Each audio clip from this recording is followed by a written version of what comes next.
많이 더우시죠? 저는 에어컨 안 틀어놔도 찬양만 끝나고 나면 땀이 범벅이 됩니다. 아, 하나님 나라 주민등록증이란 제목으로 오늘도 우리 자녀들에게 말씀을 전하겠습니다. 오늘 예배 전 목사님께서도 한 번 더 우리 자녀분들에게 권면드렸지만 오늘 정말 이 설교는 특별히 우리 자녀들을 깊게 생각하면서 여러분들에게 필요한 두 가지 교훈을 준비했습니다. 오늘 귀 기울여 들어주시고 또 말씀에 집중해 주시길 한 번 더 부탁드립니다.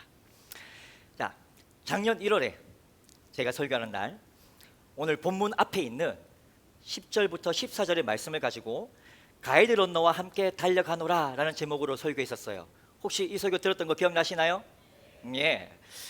시각장애인 달리기 선수는 경기장의 트랙이나 결승선이 보이지 않기 때문에 가이드 런너라는 비장애인 선수와 꼭 함께 달려야 합니다.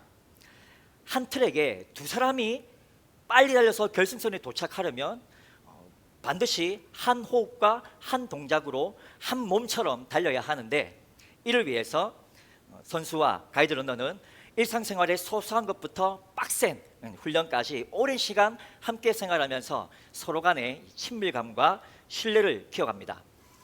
그러면서 시각장애인 선수는 가이드 런너의 가르침대로 바른 동작을 몸에 익히고 실제 경기에서 일어날 수 있는 다양한 상황에 대비하고 대처하는 연습을 반복해서 경기를 준비합니다. 또 가이드 런너는 선수의 기질이나 재능이나 신체 특징에 최대한 알맞게 가르쳐주고 또 불필요한 버릇이나 잘못된 버릇을 바르게 고쳐주면서 최고의 성적으로 결승선에 도착할 수 있도록 함께 훈련하며 준비합니다. 이런 과정을 다 거친 후에 비로소 경기장에선 두 사람을 한 몸처럼 달리도록 하나로 이어주는 끈이나 밴드를 테더라고 해요. 사진에 보여지는 것 같은 이런 겁니다. 순식간에 끝나버리는 이 실전 경기에서 두 사람은 그동안 쌓아왔던 친밀감과 신뢰를 바탕으로 이 테더를 통해서 서로 의지하고 소통하면서 결승선을 향해 한 마음 한 몸이 되어서 전력 질주합니다. 이와 같이 세상 속에서 불안하고 두려운 믿음의 경주를 달려야 할 영적 시각장애인인 우리에게도 예수님은 가이드 런너, 성령님은 테더가 되어주세요. 그리고 우리에게 필요한 모든 것들을 가르쳐 주시고 채워주시며 불필요하거나 잘못된 것들은 깎거나 다듬으시고 평안에 매는 줄로 하나 되게 하셔서 함께 달려주십니다. 그렇게 달린 후 결승선에 도착한 우리가 하나님으로부터 얻는 상은 무엇일까요? 앞에 있는 말씀처럼 바로 부활입니다. 즉 우리의 신앙생활의 최종 목표는 예수님처럼 죽은 자 가운데서 부활하는 거예요. 자, 이렇게 예수님의 부활에 이르기 위해서 사도 바울은 오늘 본문에서 빌립보 교회 성도들에게 먼저 나를 본받으라 라고 했어요. 또 빌립보 교회 성도 중 바울이 가르치고 보여준 것들을 본받아서 사는 사람들이 있었는데 그들을 눈여겨보라고 했어요. 본받는다는 건 복사기로 찍어낸 것처럼 그대로 똑같이 모방하거나 따라한다는 뜻이고, 눈여겨본다는 건 경비병들처럼 무언가에 집중해서 자세하게 주의 깊게 관찰해 본다는 뜻이에요. 즉 바울의 마음과 몸과 생각과 말과 행동, 습관 등 바울이 가지고 있는 모든 것을 그대로 따라하고 또 그렇게 바울을 따라하는 사람들의 모습을 자세히 관찰하고 살펴보면서 그대로 따라하는 거예요. 즉 또 다른 바울이 되라는 말이에요. 자, 자신을 본받으라 라는 이 바울의 과감한 명령이 여러분들에게는 어떻게 느껴지시나요? 저는 솔직히 자기가 아무리 사도라 해도 그렇지 얼마나 신앙적으로 완벽하고 완성되었길래 얼마나 영적으로 높은 수준과 경지에 올랐길래 이런 말을 감히 하는 거야 라면서 조금 거북하고 불편한 마음이 들었거든요. 여러분 이 세상에 또는 여러분 주위에 혹시 잘난 사람이 진짜 있다 해도 바울처럼 내가 너의 모델이야, 그러니까 나를 본받으면서 그대로 따라해, 또 다른 내가 돼 라고 이렇게 과감하게 말할 수 있는 사람이 과연 몇 명이나 있겠어요? 그런데 성경을 자세히 살펴보니까 바울은 제가 불편하게 느꼈던 그런 의미로 이 말을 한 게 아니었어요. 그는 자신이 완성되었다거나 목표에 이른 사람이 아니라고 이미 밝혔어요. 디모데전서 1장 15절과 16절에서도 예수님을 믿기 전에 자신은 죄인 중에서도 가장 악질이라고 했어요. 그럼에도 예수님은 그런 바울에게 오래 참으사 먼저 찾아가 만나주시는 긍휼을 베푸셨는데, 그 이유는 앞으로 예수님을 믿어 영원한 생명을 얻을 모든 자들, 모든 신자들에게 자신을 본보기로 보여주기 위해서였대요. 고린도전서 11장 1절에서도 바울은 내가 그리스도를 본받는 자 된 것 같이 너희도 나를 본받으라 했어요. 이 말은 자신 또한 예수님의 모범을 따르려고 몸부림치고 있는 한 사람일 뿐이며, 이를 통해 그리스도인들에게 예수님을 비춰주는 한낱 거울과 같은 존재일 뿐이라는 거예요. 그럼 구체적으로 바울의 무엇을 본받고 따라하고 눈여겨보라는 걸까요? 앞에 있는 3장 10절과 11절처럼 부활하신 예수님이 어떤 분이신지, 예수님을 다시 살리신 하나님의 능력이 어떤 것인지, 예수님의 십자가 고난에 참여하고 그분과 함께 죽는다는 게 어떤 의미인지를 배우고 알아가고 체험하길 바라는 그 간절한 마음, 그 간절한 믿음, 그리고 어떻게 해서든 예수님의 부활에 이르려고 몸부림치는 그 삶의 태도예요. 이렇게 자신의 마음과 믿음 중심에 계시고 삶과 신앙 태도에서 드러나는 부활하신 예수님을 가장 최고의 모범과 모델로 삼은 자신처럼, 또 죽은 자 가운데서 부활하신 예수님을 믿어 부활하기를 소망하고 있는 자신처럼 빌립보 교회 성도들이 부활신앙, 부활소망을 가지고 살아가기를 간절히 바랐기 때문에 나를 본받으라고 말했던 거예요. 자, 거기다가 빌립보 교회가 처한 현실은 자신을 본받으라고 말할 수밖에 없는 상황이기도 했어요. 자, 바울 당시엔 지금 우리가 보는 것처럼 이런 완성된 신약 성경도 없었고, 예수님과 그분의 부활에 대해서 제대로 가르칠 수 있는 사람들도 그렇게 많지 않았어요. 무엇보다 가장 심각했던 건 교회 안팎에 그리스도의 십자가의 원수라 불리는 사람들이 많이 있었다는 거예요. 그들은 성도 주위에서 예수님의 존재나 예수님의 복음을 아예 부정하고 우상을 섬기면서 세상의 가치관을 따르는 사람들이었고, 또는 그리스도인이라 말하지만 예수님의 십자가와 부활은 부정하고 구약의 율법, 특히 그 중에서도 할례를 지켜야 구원받는다고 주장한 사람들이었어요. 이미 그들에 대해서 바울은 여러 번 경고했었고, 이번에도 빌립보 교회 성도들에게 이 편지를 쓰면서 다시 한번 애타는 마음으로 눈물을 흘리면서 그들의 심각성을 경고하는 거예요. 근데 한편으로는 잘 생각해 보면 바울이 흘린 눈물은 예수님을 믿는다고 하지만 그들 곁에 신앙생활의 올바른 모범을 보여줄 사람이 없어서 구체적으로 무엇을 어떻게 왜 믿고 살아야 하는지 제대로 배우지 못해 우왕좌왕하고 있는 그런 성도들을 향한 안타까움의 눈물이기도 해요. 그러니 그리스도의 십자가의 원수들이 아닌 나를 본받으라, 자신을 본받으라고 말할 수밖에 없었던 거예요. 바울이 보기에 이 그리스도의 십자가의 원수들은 빌립보 교회 성도들이 절대 본받지 말아야 할 반면 교사였어요. 왜냐하면 그들은 땅의 일을 생각하는 사람들이었기 때문이에요. 이런 비슷한 말이 나오는 골로새서 3장 2절과 5절 6절을 참고하면 땅의 일을 생각하는 사람이란 자기 만족을 위해 성적인 죄를 마음껏 짓고, 자기 즐거움을 위해 더럽고 악한 행동을 거리낌 없이 하고, 자기 욕심만 채우기 위해 타인에 대한 배려가 전혀 없이 나쁜 마음, 지나친 욕망에 사로잡힌 사람이에요. 그들의 마음과 삶의 주인은 자기 자신이고, 자기 배, 사람의 배를 말하는 거예요. 자기 배를 신처럼 우상처럼 여기기 때문에 이 배를 더 많이 불리려고 자기가 하고 싶은 대로 살고 순간적인 욕심과 욕망을 채운 데에만 집중해요. 또 그렇게 배불려진 이 재물, 권력, 명예, 인맥, 지식, 능력 등등등을 부끄럽게 여기거나 양심에 찔려하긴커녕 오히려 드러내놓고 자랑하고 다녀요.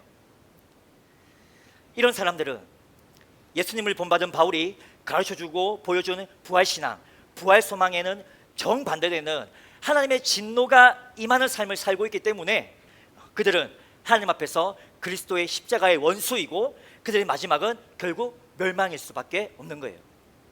그래서 성도들은 그들을 절대 본받으면 안 되는 거예요. 하지만 바울과 그의 모범을 따르는 자들은 성도들이 본받고 따라해도 되는 정면 교사예요. 왜냐하면 바울처럼 부활하신 예수님을 믿고 그분을 본받아 부활신앙, 부활소망으로 살아가는 자는 하늘 시민권을 가진 자이기 때문이에요. 그래서 지금은 비록 땅을 버타며 살지라도 땅의 것에만 집중하는 게 아니라 하늘로부터 다시 오실 구원자 예수님을 바라고 기다리는 하늘 소망을 가지고 살아요. 우리의 시민권이 하늘에 있다라는 이 말을 헬라의 원어 그대로 직역하면 우리의 국가, 우리의 나라가 하늘에 있다라는 말이에요. 이 말에 부활하신 예수님을 믿는 자는 이 세상에서 잠시 나그네로 사는 것이고 그 삶이 끝난 후에 믿고 소망한 대로 반드시 예수님처럼 부활해서 본래 고향, 본래의 나라인 하나님 나라로 다시 돌아간다는 의미가 담겨 있어요. 하늘 시민권을 가진 자에겐 이런 부활신앙과 부활소망이 있기 때문에 21절처럼 마지막 날 다시 오실 예수께서 모든 만물을 다스리시고 통치하시는 하나님의 능력으로 병들고 늙어가고 썩어버려 흙으로 돌아갈 수밖에 없는 우리의 이 연약한 몸을 당신의 영광스러운 부활의 몸으로 새롭게 변화시켜 주시고 부활시켜 주실 것을 간절히 바라고 기다려요. 이처럼 바울은 현신의 어려움과 땅의 것을 생각하는 자들 때문에 믿음이 흔들리고 또 신앙의 좋은 모델이 없어서 어떻게 살아야 할지 모르는 성도들이 자신의 믿음과 삶의 태도를 그대로 따라해서 부활신앙, 부활소망을 품은 하늘 시민권자로 살아가길 간절히 바라고 원했기 때문에 나를 본받으라고 말한 거예요. 오늘 저도 주신 말씀을 의지하여 이 바울과 같은 간절한 바람과 소망으로 사랑하는 우리 자녀들에게 꼭 필요한 두 가지 교훈을 말씀드리겠습니다. 먼저 우리는 하나님 나라 주민등록증을 가진 자들임을 꼭 기억하시길 바랍니다. 왜? 갑자기 놀랐네요. 왜 웃는지. 제가 일단 만들어 본 거예요. 그렇다고 제 민증을 직접 넣을 수는 없는 거잖아요. 또 다른 사람 얼굴을 넣기 뭐해서 제 얼굴을 넣었어요. 이렇게 우리는 부활하신 예수님을 믿음으로 하나님 나라 주민등록증을 가진 사람들이에요. 제가 바울이 말한 그 하늘 시민권을 여러분들의 이해를 돕기 위해서 이렇게 하늘 주민등록증, 하늘 나라 주민등록증이라고 표현해 본 거예요. 우리나라는 17세가 되면 대한민국 국민임을 공식적으로 법적으로 증명하는 주민등록증을 발급해 주잖아요. 주민등록증은 은행이나 공공기관에 필요한 일이 있을 때, 또 대학교에 입학하거나 직장을 구할 때, 편의점이나 식당 등에서 성인 인증을 해야 할 때, 또 선거기간에 투표할 때 등등등 자신의 신분을 증명해야 할 상황에 꼭 필요한 신분증이에요. 또 주민등록증을 가진 사람은 대한민국 국민으로서 나라가 법으로 정한 권리를 누릴 자격을 얻음과 동시에 나라가 법으로 정한 책임과 의무도 지켜야 해요. 마찬가지로 하나님은 예수님을 믿는 우리에게 하나님 나라 주민등록증을 발급해 주셨어요. 따라서 우리에겐 하나님 나라 백성으로서 그분이 베푸시는 모든 걸 누릴 자격이 있고 동시에 하나님의 말씀을 지키며 살아가야 할 책임과 의무도 있어요.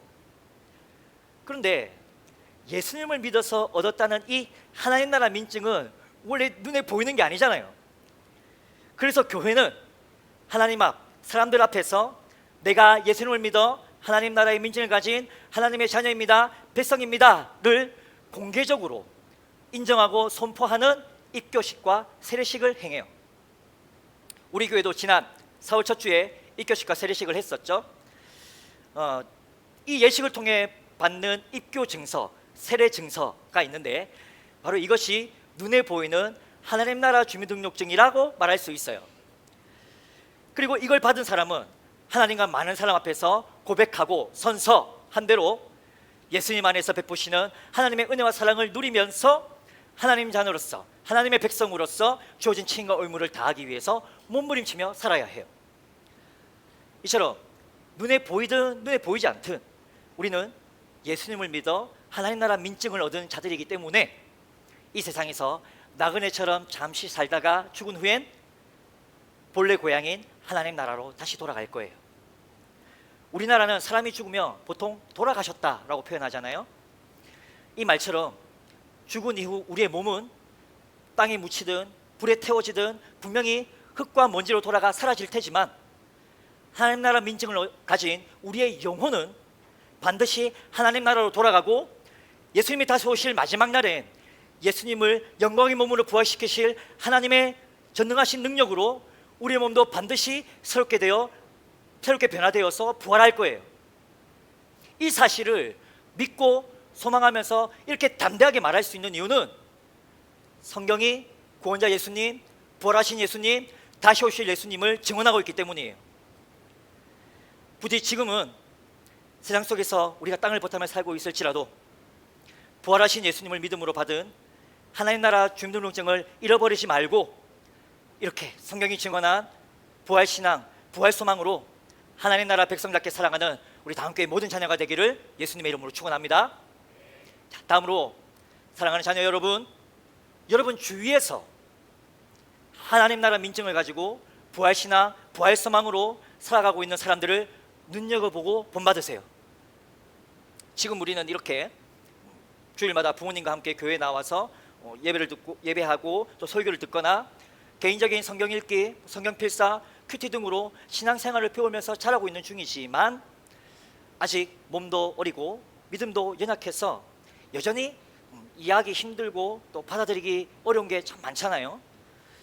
그래서 우리에게 들으면서 배우는 청각 교육과 함께 직접 보고 관찰하면서 배우는 실물 교육과 본 것을 그대로 따라해보는 모방 교육도 꼭 필요해요. 이를 위해 하나님은 우리 가까이에 나의 사랑하는 부모님과 우리 교회 어른들을 신앙생활의 본보기로 두셨어요. 우리 교회 막내인 태민이나 다은이처럼 이런 어린아이들은 자기 부모를 영웅이나 신처럼 여긴대요.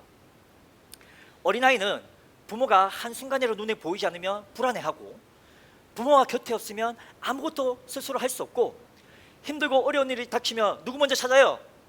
엄마! 아빠! 이렇게 부모를 제일 먼저 찾는 정말 연약한 존재잖아요.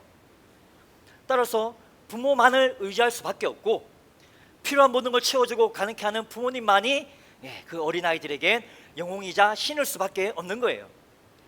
때문에 어린아이는 그런 부모의 마음과 생각과 말과 행동, 습관 등 모든 것을 관찰하고 그대로 따라해요. 그래서 믿음의 가정에서 자라는 어린 자녀에게도 부모님은 하나님과 같은 존재인 거예요. 그러다 시간이 지나서 이제 우리 아이다움 친구들처럼 초등학생 전도가 되면 부모님은 더 이상 신이나 영웅이 아니라는 사실을 알게 돼요. 그럼에도 여전히 부모 없이는 살 수 없고 부모를 의지할 수밖에 없는 연약한 단계에 있기 때문에 부모를 통해 더 많은 걸 배우고 습득해야 하죠. 그런데 이때부터 부모님뿐만 아니라 다른 동급생들이나 선배들, 어른들의 영향을 더 많이 직접적으로 받게 되고, 이에 따라서 삶의 많은 부분이 정해지거나 반대로 변하기도 해요. 뇌를 연구하는 과학자들의 말에 의하면 사람의 뇌는 보통 12살 때까지 배우고 경험한 것들을 뇌신경에 기록해 놓고 저장해 둔대요.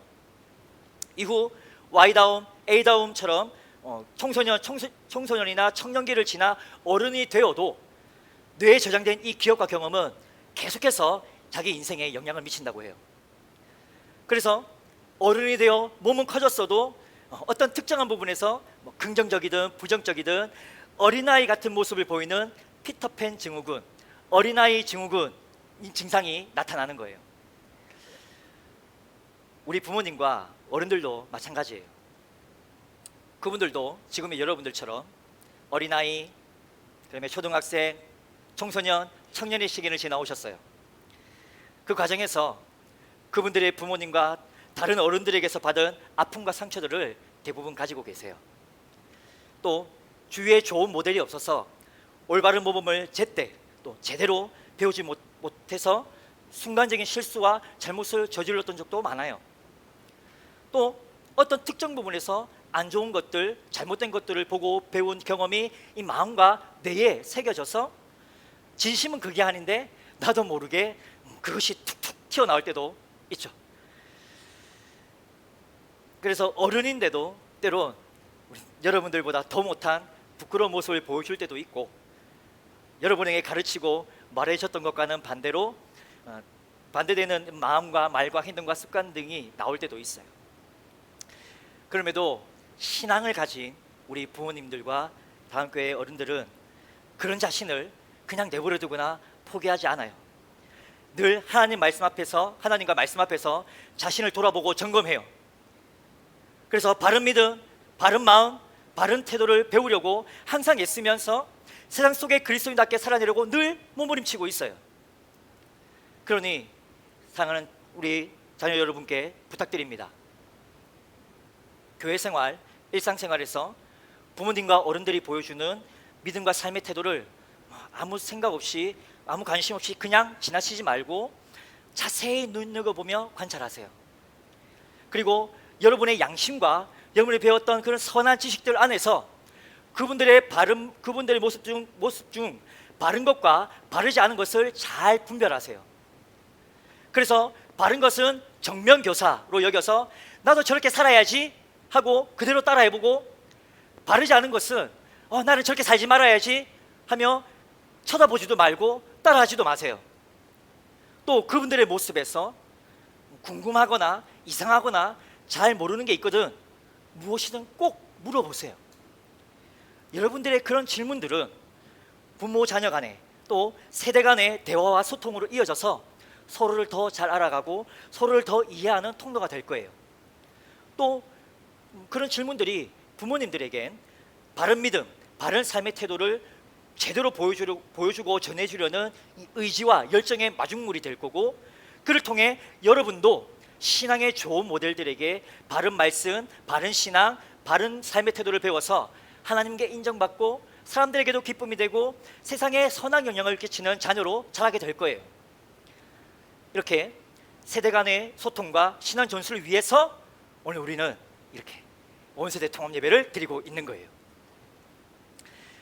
부디 한 하나님 앞에 온 세대가 함께 모여 드리는 이 예배를 통해 부활신앙, 부활소망을 품은 부모님과 어른들의 믿음을 잘 눈여겨보고 또 생활 속에서 그분들이 가르쳐주고 보여주는 삶의 태도를 잘 본받아서 하나님 나라 주민등록증을 가진 자답게 세상 속의 그리스도인답게 자라가는 우리 다음교회 모든 자녀가 되기를 예수님의 이름으로 축원합니다.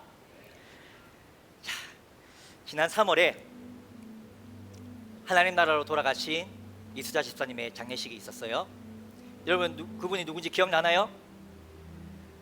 제가 보기에 요 오른쪽 맨 끝에 자리, 저 기둥 앞에 자리에서 항상 앉아 계셨던 우리 교회 가장 최고령자이셨던 이수자 집사님. 이번에 장례식 첫날에 인종예배 참여하려고 교회에 모였던 어르신들 중 우리 김희순 권사님과 조용석 권사님과 전인선 사모님이 계셨어요. 제가 갑작스러운 소식에 많이 놀라셨죠.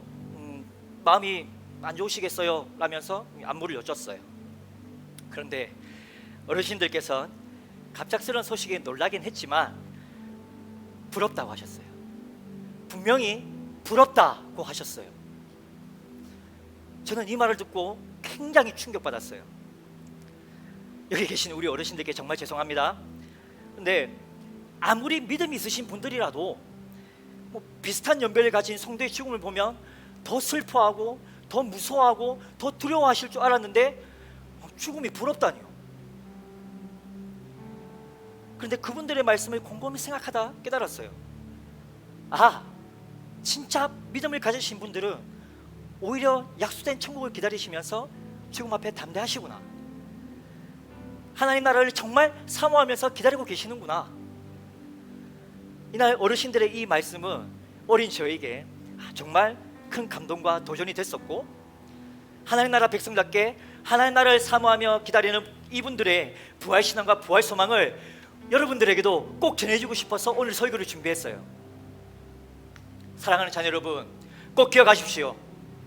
우리는 예수님을 믿어 하나님 나라 주민등록증을 가진 자들입니다. 아멘. 꼭 잊지 마십시오. 우리는 이 땅에서 부활신앙, 부활소망을 품고 살아가는 자들입니다. 아멘. 그러나 이 사실이 아직 잘 와닿지 않고 이해되지 않는다면 부활하신 예수님을 믿어 부활신앙, 부활 소망을 가지고 살아가는 우리 부모님과 다한교회 어른들의 모습을 눈여겨보세요. 그리고 정면교사, 반면교사를 잘 분별해서 하나님 나라 주민 등록증을 가진 자의 합당한 믿음의 삶의 태도를 본받으면서 자라가세요. 아멘. 이를 통해서 언젠가 내 부모님과 우리 주위의 어른들이 모두 하나님 나라로 돌아가신 후 여러분이 어른이 되었을 때 그분들을 좋은 모델을 허락해 주신 하나님께 감사드리며 나도 내 자녀들에게 그분들처럼 좋은 모델이 되기를, 좋은 본보기가 되리라 다짐하고 그렇게 살아내려고 몸부림치는 우리 사랑하는 다음교회 자녀들이 되기를 예수님의 이름으로 축원합니다. 아멘. 그렇게 사랑하는 우리 자녀들과 다음교회 모든 세대가 믿음의 경주를 다 마쳤을 때 믿고 바라고 기다렸던 대로 예수님의 부활에 이르러 하나님 나라에서 영생을 누리고 땅에 있는 자녀들에게도 부활신앙, 부활 소망의 좋은 본보기가 되시길 예수님의 이름으로 온 마음을 다해 축원합니다.